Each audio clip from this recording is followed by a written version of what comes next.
رمضان كريم عليكم وكل سنة وانتم طيبين. من الطقوس والعادات الجميلة بتاعتنا في رمضان اللي ما بتتغيرش أبدا وهي طبق الخشاف. من الحاجات اللي مرتبطة دايما بشهر رمضان، بتتقدم في الفطار أو بتتقدم للضيوف، بغير إنها لذيذة ومغذية كمان سهلة جدا جدا في عمايلها.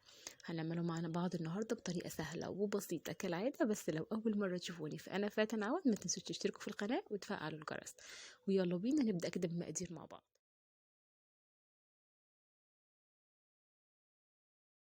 مقاديرنا للخشاف مفيش اسهل منها. هنحتاج شويه فواكه مجففه، هحتاج هنا تين مجفف متقطع صغير، عندي كمان مشمشيه متقطعه صغير، لو هي كبيره قطعوها نصين، لو صغيره سيبوها زي ما هي. هحتاج كمان قراصية مجففه، وعندي كمان قمر الدين متقطع صغير. قمر الدين ده انا اللي عاملاه في البيت، قولوا لي في الكومنتات لو حابين نعمله مع بعض في فيديو لما يطلع ان شاء الله موسم المشمش. وهحتاج كمان زبيب ومعلقتين من السكر طبعا اختياري، لو انتوا مش حابين تضيفوه تقدروا ما تضيفوهوش وتكتفوا بس السكر الطبيعي بتاع الفاكهه اللي موجوده معانا. طبعا الكميات على حسب الرغبه، تقدروا تزودوا او تقللوا على حسب ما انتوا عايزين. انا مستخدمه تقريبا هنا مقدار كوبايه صغيره من كل حاجه من الفواكه المجففه بتاعتنا.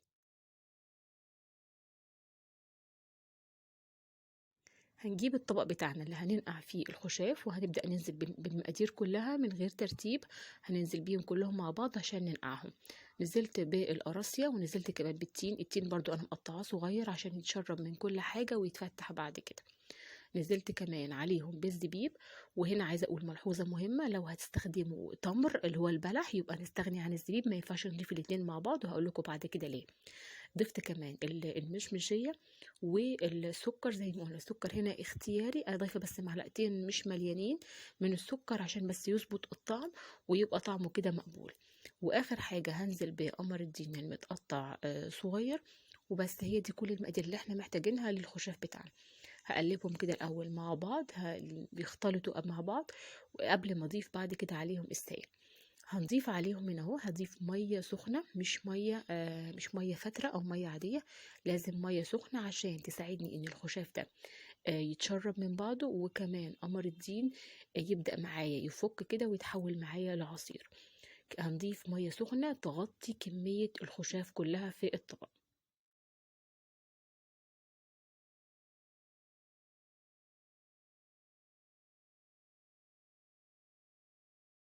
بعد ما ضفنا المية السخنة هبدأ أقلب كده كل حاجة مع بعض.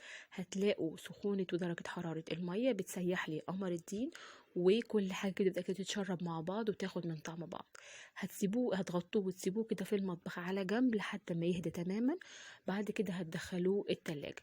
لو انتم مستعجلين عليه هتسيبوه تقريبا حوالي 6 ساعات في التلاجة لحد ما كل حاجة تتشرب من بعض، او هتسيبوه يوم كامل في التلاجة. انا بالنسبه لي ممكن كمان بسيبه اكتر من يوم او يومين. كل ما بيقعد كل ما بيتشرب من طعم الحاجات، تتشرب كده من بعضها وبتاخد من طعم بعض، وبيبقى الطعم كمان احلى واحلى، بتحسوا بطعم كل حاجه. بتسيبوه في التلاجة لحد ما بيوصل للمرحلة دي، كل الفاكهة بتاعتي اتفتحت، حجمها تضاعف، قمر الدين خلاص داب وتحول معايا لعصير، وكده الخشاف بتاعنا بقى جاهز. انا قلت لكم في اول الفيديو لو هتضيفوا زبيب ما نضيفش تمر، او لو هتضيفوا تمر ما نضيفش زبيب، لان في اقاويل كتيره تم الاختلاف عليها في حرمانيه اضافه الزبيب مع التمر في الخشاف. ينضيف ده ينضيف ده، بس ما نضيفش الاتنين مع بعض. ابدأوا بعد كده غرفوه في أطباق صغيرة أو بولات أو كوبايات على حسب ما انتوا حابين، وتقدروا تزينوه بقى بجوز الهند المبشور أو المكسرات، أو تسيبوه سادة زي ما هو.